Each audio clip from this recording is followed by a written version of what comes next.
കാണാതെ പോയ ആടിനെക്കുറിച്ചും സ്നേഹനിധിയായ ഇടയനെക്കുറിച്ചും ബൈബിൾ കഥയാണ് ഞാൻ നിങ്ങളോട് പറയുന്നത്. ഇത് കുട്ടികൾക്കും മുതിർന്നവർക്കും ഒരുപോലെ ഹൃദ്യമായ രീതിയിൽ വിവരിച്ചിരിക്കുന്നു. കാണാതെ പോയ കുഞ്ഞാടും കാത്തിരുന്ന ഇടയനും. പണ്ട് ഗലീലയിലെ പച്ചപ്പുള്ള കുന്നിൻ ചെരിവുകളിൽ യേശുക്രിസ്തു ജനക്കൂട്ടത്തോട് സംസാരിക്കുകയായിരുന്നു. പാവപ്പെട്ടവരും പാപികളുമായ മനുഷ്യരോട് യേശു കാണിക്കുന്ന സ്നേഹം കണ്ട് അവിടെയുണ്ടായിരുന്ന ചിലർക്ക് നീരസം തോന്നി. അവരോട് ദൈവത്തിന്റെ സ്നേഹം എത്ര വലുതാണെന്ന് വെളിപ്പെടുത്താനായി യേശു മനോഹരമായ ഒരു ഉപമ പറഞ്ഞു. ഇടയനും അവന്റെ ആടുകളും. ഒരു ഗ്രാമത്തിൽ വലിയൊരു ആട്ടിൻകൂട്ടത്തെ പരിപാലിക്കുന്ന ഒരു ഇടയനുണ്ടായിരുന്നു. അദ്ദേഹത്തിന് 100 ആടുകൾ ഉണ്ടായിരുന്നു. തന്റെ ആടുകളെയെല്ലാം അയാൾക്ക് പേരെടുത്ത് വിളിക്കാവുന്നത്ര സുപരിചിതമായിരുന്നു. ഓരോ ദിവസവും രാവിലെ അവൻ അവയെ പച്ചപ്പുള്ള പുൽമേടുകളിലേക്ക് കൊണ്ടുപോകും, തണുത്ത നീരുറവുകളിൽ നിന്ന് വെള്ളം കുടിപ്പിക്കും. വൈകുന്നേരം തൊഴുത്തിലേക്ക് തിരികെ കൊണ്ടുവരുമ്പോൾ അവൻ ഓരോന്നിനെയും എണ്ണും.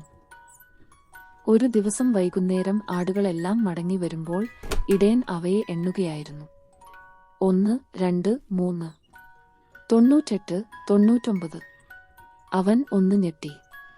ഒരു ആട് കുറവാണ്. ഏറ്റവും കുസൃതിക്കാരനായ ആ കുഞ്ഞാട് എവിടെയോ വഴിതെറ്റിപ്പോയിരിക്കുന്നു. ഒരുപക്ഷേ അത് മലയിടുക്കിൽ കുടുങ്ങിക്കിടക്കുകയാവാം, അല്ലെങ്കിൽ ചെന്നായ്ക്കളുടെ കയ്യിൽ അകപ്പെട്ടിട്ടുണ്ടാകാം. സൂര്യൻ അസ്തമിച്ചു കഴിഞ്ഞിരുന്നു. കാട്ടിൽ ഇരുട്ട് പരന്നു തുടങ്ങി. 99 ആടുകൾ സുരക്ഷിതമായി തൊഴുത്തിലുണ്ട്. ഒന്നിനെ പോയാൽ പോട്ടെ എന്ന് ചിന്തിക്കാൻ ആ സ്നേഹമുള്ള ഇടയൻ സാധിക്കുമായിരുന്നില്ല. അവൻ ബാക്കിയുള്ളവയെ സുരക്ഷിതമായി നിർത്തിയ ശേഷം കാണാതെ പോയ ആടിനെ തേടി രാത്രിയുടെ ഇരുട്ടിലേക്ക് ഇറങ്ങിത്തിരിച്ചു. മലഞ്ചെരിവുകളിലും കല്ലുകൾക്കിടയിലും മുൾക്കാടുകളിലും അവൻ തിരഞ്ഞു. എന്റെ പൊന്നുണ്ണി, നീ എവിടെയാണ് എന്ന് അവൻ ഉറക്കെ വിളിച്ചുകൊണ്ടിരുന്നു. ഇടയ്ക്ക് അവൻ കാതുകൂർപ്പിച്ചു കേട്ടു. ദൂരെ നിന്ന് ഒരു നേർത്ത കരച്ചിൽ. ഒരു വലിയ താഴ്ചയിൽ മുള്ളുകൾക്കിടയിൽ കുടുങ്ങിപ്പോയ നിലയിൽ അവൻ തന്റെ പ്രിയപ്പെട്ട ആടിനെ കണ്ടെത്തി. അത് പേടിച്ച് വിറയ്ക്കുകയായിരുന്നു. ഇടയൻ മെല്ലെ താഴേക്ക് ഇറങ്ങി അതിനെ മുറിവേൽക്കാതെ നെഞ്ചോട് ചേർത്തു പിടിച്ചു. വഴക്കു പറയുന്നതിന് പകരം അവൻ സന്തോഷത്തോടെ അതിനെ ചുംബിച്ചു. തളർന്നുപോയ ആ ആടിനെ തന്റെ ചുമലിൽ ഏറ്റി അവൻ കുന്നിറങ്ങി വന്നു. മഹാസന്തോഷം. വീട്ടിലെത്തിയ ഇടയൻ അയൽക്കാരെയും കൂട്ടുകാരെയും വിളിച്ചുകൂട്ടി പറഞ്ഞു, നിങ്ങൾ എന്നോടൊപ്പം സന്തോഷിക്കുവിൻ, കാണാതെ പോയ എന്റെ ആടിനെ എനിക്ക് തിരികെ കിട്ടിയിരിക്കുന്നു. ഈ കഥയിലെ ഗുണപാഠങ്ങൾ.